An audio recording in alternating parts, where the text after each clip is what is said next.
Tidak ada. Kenapa kita terpecah banyak aliran kan karena akurasi 100% itu nggak ada sebenarnya kan. Orang cuma terfokus pada mana yang cocok dengan profil risiko mereka, dengan tipikal saham yang mereka suka atau yang lainnya. Bahwa banyak saham yang sebenarnya multi bagger juga sebenarnya lapangan keuangannya minus-minus kan. Nggak selalu yang cetak laba bombastis gitu-gitu. Itu karena tahun ini kan sudah banyak sekali yang naiknya luar biasa, ada all time high. Jadi sebenarnya sih awal tahun kemungkinan ada profit taking dan itu akan menjadi momentum untuk yang mungkin di orang-orang lebih kenal sebagai saham-saham second liner, jadi ya rotation gitu ya, gantian gitu.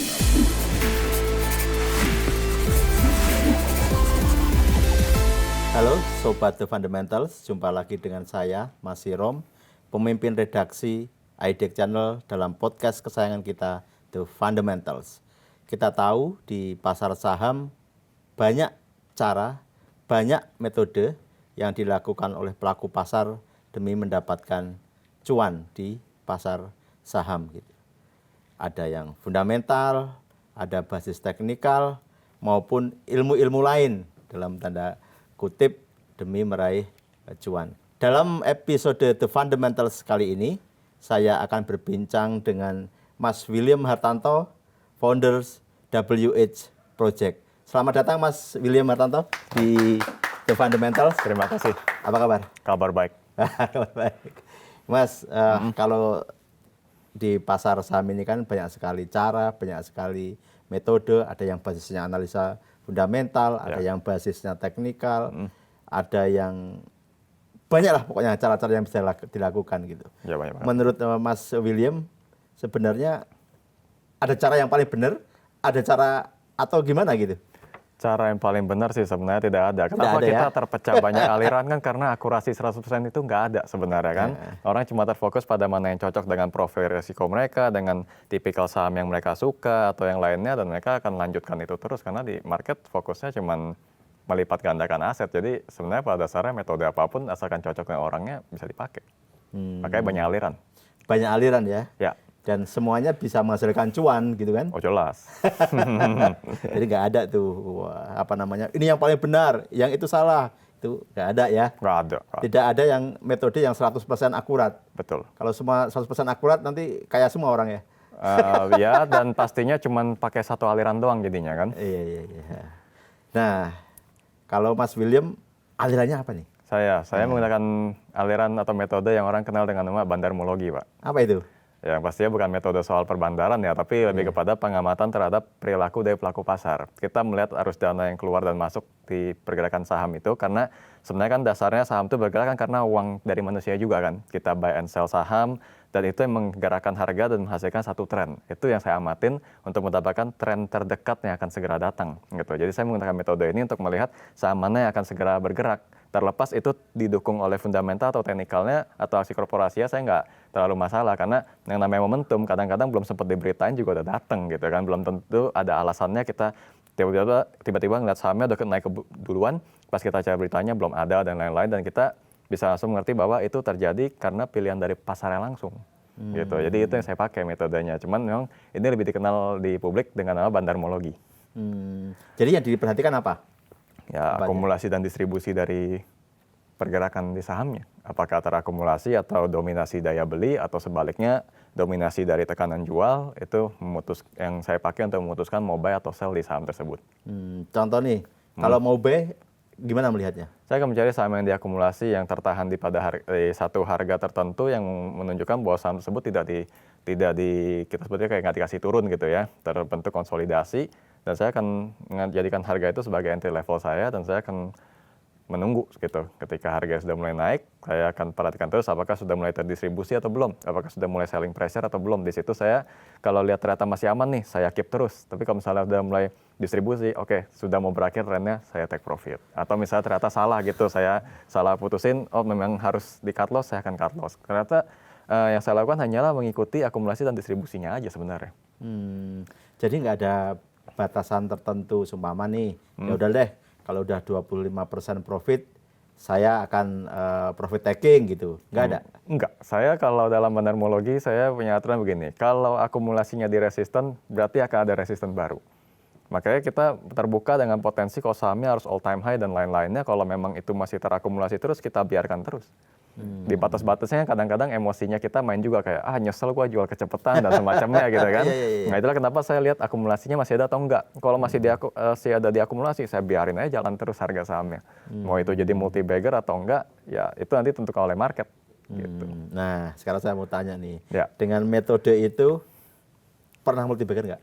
Sering, Pak. Sering. Mantap deh. Dan nggak cuman saya, orang-orang yang saya ajarin juga pernah sampai multi bagger. Gitu. Jadi metode ini sebenarnya benar-benar terbukti gitu ya. Cuman style orangnya balik lagi. Sekalipun saya ajarin dengan bukti kan cocok atau enggaknya itu yang kita belum tahu gitu. Bisa aja ada yang pikir oke ini saham diakumulasi tapi secara fundamental menurut dia enggak. Ya kita mau bilang itu sebagai contoh yang bagus pun mungkin mereka tidak akan ikutin dan lain-lain gitu. Tapi kalau terbukti sih sangat terbukti, Pak. Iya, jadi sebenarnya istilahnya bandarmologi atau bukan ya, yang pasti itu melihat akumulasi di saham-saham tertentu oleh mungkin investor gede ya, gitu ya caranya ya. Dan menjual kalau sudah ada mulai distribusi. Gitu. Betul ya. Ya oke. Ada pengalaman yang paling berkesan nggak selama metode ini, saham apa gitu yang pernah memberi cuan gede gitu? Oke, sebenarnya ada dan terjadi tahun ini, 2025 ini. Jadi ini boleh sebut kode sahamnya nih, sebagai pengalaman aja. Ini aja, mungkin sektornya. Sektornya, oke, sektornya nikel dan itu cuma butuh waktu 2 minggu untuk dapetin profit 252%. Wah, 252%. Ya. Mungkin arah berapa kali tuh dalam 2 minggu itu? Ya, sempat arah beberapa kali, sempat FCA juga. Jadi ngelaluin proses-proses itu semua, tapi ya cuma butuh sekitar 2 minggu. Itu yang paling berkesan di tahun ini. 252%. Itu pun jualnya kecepatan, Pak. Kecepatan, masih naik lagi ya? Masih. Nggak nyesel tuh ya? Ya, Nggak 252 nggak dong? Kalau sudah ratusan persen nggak terlalu nyesel sih, Pak. Nggak terlalu nyesel ya? Kalau di bawah 50% saya udah jual naik lagi, itu baru ada berasa sedikit. Tahun ini? Ya, di tahun ini. Tahun ini ya. Rugi ada nggak tahun ini? Rugi juga ada. Ada ya? Dan kalau kerugian saya batasin biasanya sampai dengan 20%. 20% cut loss? Cut loss. Ada juga tahun ini ya? Ada. Ya namanya juga trader pasti ada untung dan ruginya lah. Nggak mungkin untung doang. Iya, betul. Mas William ini juga sering menulis buku ya? Ya, saya nulis buku. Ada motivasi tertentu? Kenapa senang nulis?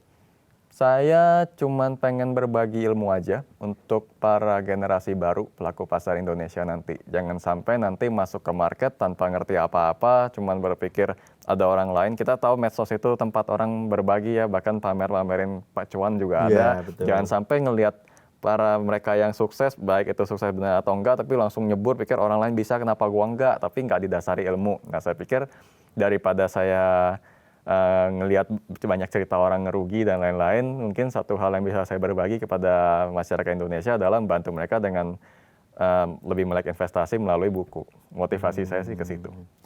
Berbagi ke orang atau calon-calon investor ya, atau investor pemula gitu ya? Ya pemula atau yang novice juga nggak apa-apa, yang mungkin sudah berjalan beberapa tahun tapi misalnya kayak masih bingung gitu, ya mungkin bisa terbantu dari situ juga. Oke, kalau saya calon investor atau investor pemula, apa sih yang harus saya perhatikan biar sukses gitu di pasar saham ini? Oke, saya pasti akan sarankan pertama mau pastiin dulu mau jadi investor long term atau trader yang menggunakan short term. Karena sebenarnya pendekatannya sangat berbeda. Kalau misalnya long term kan pasti lihat lapangan keuangan dan lain-lain. Ya kalau ini saya nggak bisa bahas lah, saya nggak terlalu ngerti ya. Cuman kalau yang short term ini paling gampang. Kita fokus pada membaca momentum. Itu yang akan selalu saya saranin orang-orang membaca momentum. Karena kalau udah ngerti momentum itu kita udah tahu ada arus dana yang bergerak, arus dana masuk yang bergerak ke saham tersebut yang mendatangkan momentum itu. Sehingga lebih membuka peluang untuk mendapatkan cuannya jangka pendek dan tren yang akan lebih terukur. Jadi saya selalu saranin ke pemula tuh baca momentum dulu. Gitu. Kalau misalnya sahamnya apakah tipikal yang layak atau tidak, maksudnya kayak dari emiten yang cetak laba atau tidak, atau valuasinya dan lain-lain, saya akan bilang kita sih realistis aja bahwa banyak saham yang sebenarnya multi bagger juga sebenarnya lapangan keuangannya minus-minus kan, nggak selalu yang cetak laba bombastis gitu-gitu. Jadi kalau bicara momentum, apalagi kita kan mencoba mengambil profit as fast as possible gitu, secepat mungkin, ya nggak usah terlalu khawatir dengan masalah-masalah yang akan datang. Istilahnya kalau kita udah jual terus emitennya bermasalah kan kita udah nggak ada urusan. Gitu. Dan kalau prinsipnya kita kayak investasi saham itu, walaupun dibilang kepemilikan terhadap perusahaan. Tapi kan kita tidak ada ikatan apa-apa sebenarnya. Kita bukan karyawannya, kita bukan direksinya, kita bukan ownernya, bukan komisarisnya juga. Jadi kita tuh kalau fokus ke momentum, kita lebih free gitu dan pilihan sahamnya lebih banyak sebenarnya. Ada 900 lebih emiten gitu kan Ya. di pasar saham. Ngeliatin semuanya gitu. Enggak juga. Enggak juga. Kalau lihat momentum kan kita tinggal mencari yang frekuensi perdagangannya tinggi. Berarti Hari itu itu yang ya. ramai. Hari itu yang ramai apa? Ya. Kita pilih gitu kan. Ya, itu kan otomatis tersortir banget itu. Jadi tinggal 20-30 saham. Ya, habis itu kita cek lagi dari teknikalnya. Misalnya apakah masih posisi yang aman atau ternyata diam-diam udah multi bagger nih. Kalau udah multi bagger mungkin lebih riskan. Tapi kalau baru mulai jalan, baru mulai naik gitu kan lebih layak diikuti. Tapi dengan mensortir dari frekuensi itu kita bisa mengecilkan jumlah saham yang terlalu banyak. Memang betul, sekarang 900 saham. Kita nggak pernah tahu mungkin tahun depan berapa tahun lagi IHSG isinya ribuan atau puluhan ribu saham. Betul. Cariin satu-satu manual mabok pastinya kan. Jadi kita sortir dari frekuensinya untuk mengukur momentum yang sedang berjalan atau yang akan datang. Biasanya berapa saham yang dilihat? Dari yang top frag berarti kan? Iya, top frekuensinya frekuensi. berapa tuh? Saya biasanya ambil 10 terbesar aja. 10 terbesar, habis itu dilihat juga teknikalnya. Ya, Fundamentalnya nggak dilihat sama sekali? enggak. Ya, karena saya punya pengalaman dengan fundamental yang termasuknya kurang bagus. Jadi pernah ada kasus salah satu emiten di mana laporan keuangannya manipulasi, Pak. Jadi kalau kayak begitu saya mau analisa fundamental buat apa kalau datanya aja dimanipulasi gitu. Jadi saya ya udah ke momentumnya aja lah udah. Tapi kan kalau fundamental juga ada aspek GCG-nya kan, kadang kan harus kita lihat manajemennya oke nggak gitu. Ya, tapi itu kan nggak gampang untuk nilainya. Jauh lebih gampang lihat langsung respon pasar di running trade lebih cepat lah saya pikir gitu ya. Jadi setiap hari Mas Willem akan memantau 10 saham yang frekuensi perdagangannya paling tinggi ya. Iya, tapi setelah saya beli saya fokus ke saham yang itu saya beli aja. Habis itu dibeli sama saham X gitu. Akan fokus di situ. Ya. Diliatin gitu. Sampai nanti ada distribusi jual. Ya, setelah saya Gitu ya. lepas baru saya mulai sortir lagi dari awal. Kan Setelah posisi lepas, kosong. Oh. Jadi nggak pegang banyak emiten ya? Enggak, saya maksimal 3 aja. Oh maksimal 3. Iya. Nih udah banyak triknya nih. Jadi maksimal 3. Lihat momentum. Udah ada distribusi dijual. Udah itu aja ilmunya sebetulnya ya Bandar Mulu gini ya. Iya, dalam prakteknya sebenarnya begitu aja. Cuma kayak kalau di luar sana sangat dibikin luas sekali ya. Bahkan beberapa orang lebih fokus pada siapa sih yang disosok yang dianggap jadi bandar dan lain-lain. Menurut saya itu mungkin akan kita ketahui juga dari data ataupun dari berita. Misalnya nanti ada investor kakap beli saham sekian, tapi apa artinya kalau data terjadi? Kan? Betul. Iya. Gitu. Jadi sebenarnya benar-benar sih intinya cuma melihat arus dana terbesar, akumulasi yang terjadi, itu mencerminkan atau mengindikasikan tren yang akan datang dan kita bisa mulai ikutin. Gitu. Mas Willem masuk market mulai dari tahun berapa? 2013, 2013 berarti ya udah 12 tahun ya. 12 tahun. Tahun berapa yang paling bagus? Paling bagus itu 2018, multi bagger pertama saya dan tahun ini. Oh, Tahun ini. 2018 benar-benar paling tahun bagus. ini multi bagger 2018 itu multi bagger pertama. Pertama. Tahun ini multi bagger juga tadi ya. Ya, tapi memecah rekor. Rekor multi bagger sebelumnya kalah sama yang tahun ini. persentasenya. Ya, Maksudnya gede lagi. gede. Wah. Cuannya gede dong ya. Ya, lumayan lah, relatif lah dibanding orang mungkin termasuk besar. Iya. Kalau kita lihat apa namanya pas zaman Covid itu kan juga banyak sekali kan saham-saham bank digital naik banyak. Ya. Kemudian yang tahun lalu saham-saham Konglo sampai sekarang. Ini juga dilihatin juga sama Mas Willem. Tentunya kan setiap crash itu ada peluang untuk buy on bottom. Iya. Nggak lihat juga saham ini saham second liner, saham ini saham blue chip. Nggak dilihat sama sekali itu ya. Sama sekali enggak, karena setiap saham bisa naik kasta dengan sendirinya. Misalnya tahun ini banyak saham-saham yang kita nggak nyangka market cap-nya bahkan bisa kayak saham brand mengalahkan BBCI tahun ini kan berarti jadi blue chips baru. Ya. Oh, Nah jadi iya. saya nggak akan klasifikasi dari awal ini second liner, third liner, first liner, saya nggak peduli soal itu. Kalau memang market menentukan akumulasi besar, dia bisa aja berubah kelas dengan sendirinya. Yang penting likuiditasnya aman buat saya dan saya merasa ini saham pergerakannya cocok, terbaca dan cocok dengan risk profile-nya saya akan beli. Gitu. Jadi nggak ada pembatasan kayak harus first liner dan lain-lain. Mungkin beberapa orang milih first liner karena unggul dari dividennya atau mungkin faktor keamanan karena emitennya biasanya ada perusahaan yang besar dan lain-lain. Tapi itu kan sebenarnya ada perjalanan masing-masing. Kalau kita ngomong blue chips yang sekarang, dulunya juga saham-saham yang tidak dianggap gitu loh. Jadi saya anggapnya semua saham punya kesempatan untuk jadi blue chip pada masanya. Gitu. Tahun depan kira-kira gimana nih? Tahun depan ya menurut saya itu karena tahun ini kan sudah banyak sekali yang naiknya luar biasa, ada all time high. Jadi sebenarnya sih awal tahun kemungkinan ada profit taking dan itu akan menjadi momentum untuk yang mungkin di orang-orang lebih kenal sebagai saham-saham second liner. Jadi ya rotation gitu ya, gantian gitu. Saham-saham yang tahun ini kan lebih banyak konglomerat yang naik. Nah, tapi yang di bawah-bawahnya menurut saya tahun depan itu arahnya ke sana. Kemudian kalau kita bicara investor retail nih, sekarang kan sudah jauh lebih banyak ya. Oh ya. Semenjak COVID kemarin. Kalau menurut Mas William, dampaknya ke pasar saham seperti apa? Ya lebih volatile, lebih banyak pergerakan saham yang lebih ramai dari biasanya dibanding 10-11 tahun yang lalu kan ngantuk banget liatin market. Sekarang rame ya? Rame banget. Iya. Sekarang rame dan itu sebenarnya sih dengan tinggi volatilitas itu jadi lebih bagus ya untuk kami yang trader-trader gitu kan sebenarnya sangat terbantu dengan adanya volatilitas gitu. Cuman apakah investor baru ini mengerti kondisi market atau tidak atau cuma langsung masuk itu ya yang saya nggak tahu. Cuma kalau efeknya terhadap saya ya terbantu dengan adanya volatilitas yang lebih tinggi. Gitu. Karena kan jumlah pelaku pasarnya semakin banyak. Jumlah pelaku pasar semakin banyak. Kalau institusi kira-kira perlu juga semakin banyak lagi kan di pasar modal kita? Ya tergantung kebutuhan mereka ya.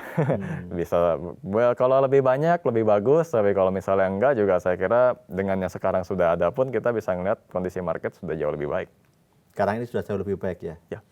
Dengan aturan-aturan yang dirilis beberapa waktu belakangan kayak ada FCA, ARA, batas tertentu itu gimana kalau menurut Mas William?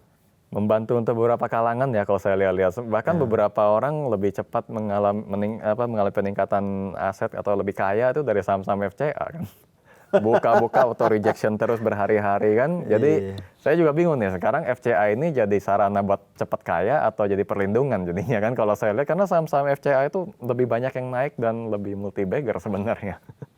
Iya. Jadi saya bingung FCA ini sekarang fungsinya untuk perlindungan atau malah fasilitas untuk menambah kaya. Cepat menambah kaya ya. Kalau untuk mendorong investor retail lebih banyak lagi, menurut Mas William apa yang perlu dilakukan oleh otoritas gitu? Ya edukasinya aja mungkin lebih diperbanyak ya.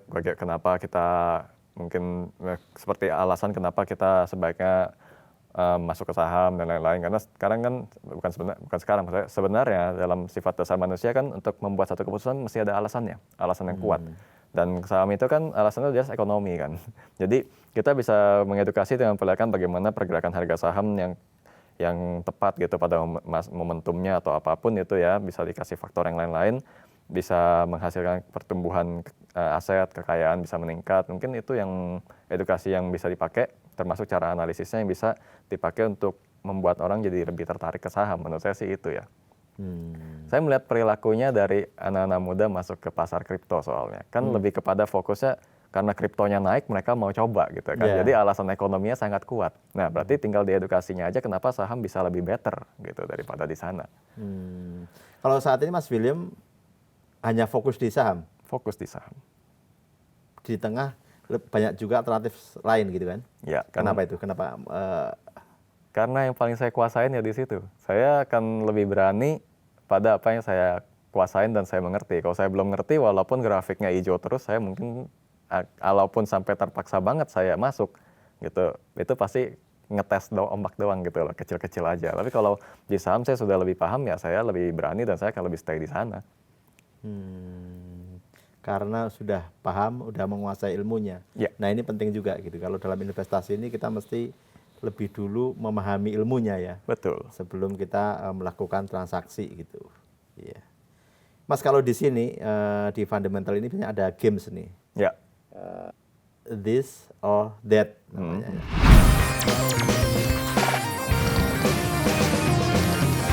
Saya akan kasih pertanyaan pendek.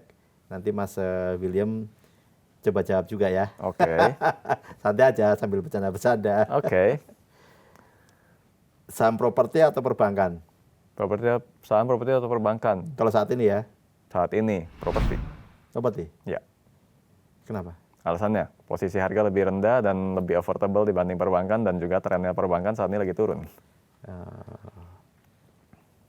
Setiap hari mantau market? Setiap hari mantau market. Dari pembukaan sampai closing ngeliat layar terus nggak? Kalau sampai closing sih enggak ya, paling sesi 2 awal-awal aja, habis itu udah. Udah. Mm-mm. Oh iya. Meeting pagi atau meeting sore? Saya sebenarnya nggak suka meeting, Pak. Tapi kalau misalnya harus milih, saya akan pilih pagi mungkin ya, pas orang lebih fresh gitu ya. Kalau sore kan udah capek-capek, dengerin meeting mungkin nggak masuk sama sekali kan, jadi saya lebih pilih pagi. Tapi sering meeting dengan seumpama kan kerjasama dengan sekuritas juga kan, dengan tim dari sekuritas maupun dengan investor yang jadi punya akun di sekuritas itu. Jarang banget. Jarang banget ya. Jarang banget. Nonton YouTube atau nonton TV? YouTube, karena sekarang program TV juga banyak di YouTube kan. Iya. Saya kadang-kadang nonton IDX Channel live-nya aja di YouTube. Kalau lagi di jalan saya buka langsung di YouTube. Oh iya, jadi terus-terusan di YouTube udah ya. Iya. Oh. Masih yang paling favorit apa? Yang Favorit sering dilihat? kalau yang berhubungan dengan saham, ya IDX Channel sih ya. Lain-lain, channel-channel lain? Ada lihat-lihat juga beberapa. Kalau di luar saham, liatin nggak? Di luar Bukan saham. olahraga atau apa gitu? Ada sih kayak channel-channel otomotif Otomotif gitu-gitu. juga? Ya pelajarin aja, pengen tahu aja. Oh. Kalau nanti udah memutuskan pensiun gitu, Mm-mm.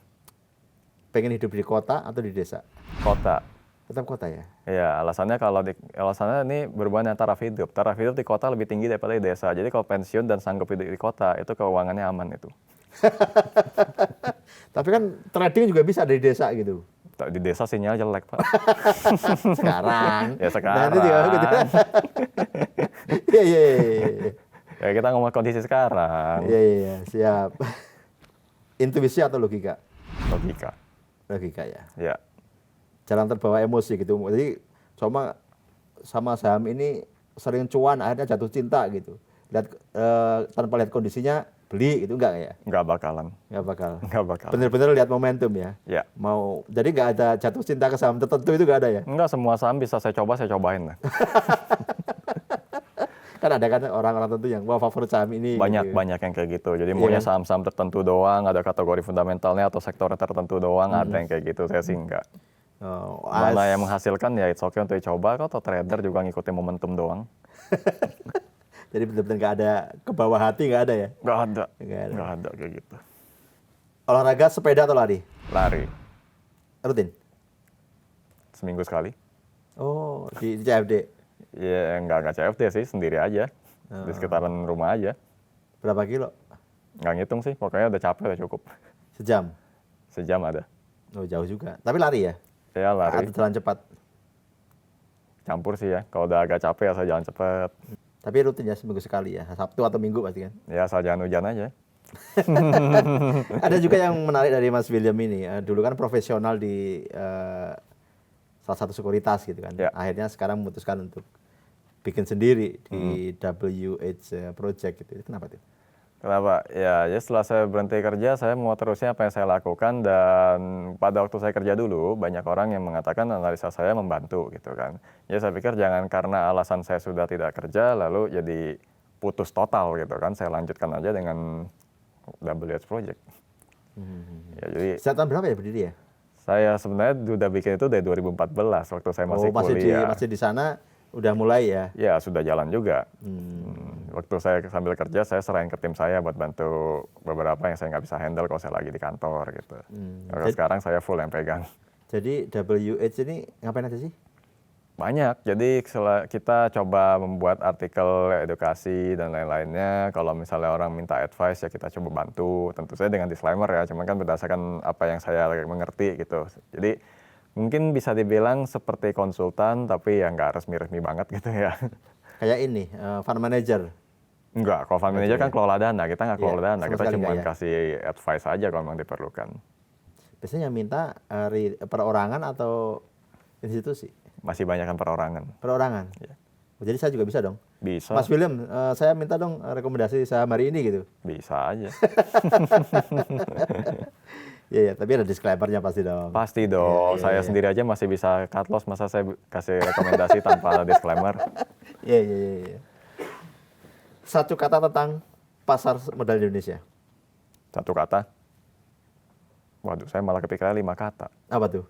Tempat cari cuan yang terbaik. Oh, tempat cari teman terbaik ya. Ya, Tepuk tangan dong. Pasar modal Indonesia, tempat cari cuan terbaik. ya. Iya. Nggak ada yang lain ya? Ya mungkin ada, tapi kalau yang saya paling kuasai saat ini saham ya menurut saya terbaik itu. Investasi di sektor real nggak? Belum. Oh, belum ya. Benar-benar di sini ya. Mm-mm. Dari tahun 2000 berapa tadi? 13. 2013, berarti 12 tahun fokus di sini gitu. Mm-mm. Boleh tahu portofolionya nggak? Nggak ya, rahasia ya? Ya better not. Tapi lumayan lah ya. Ya kalau gagal saya pasti nggak lanjutin lah. Oh ya.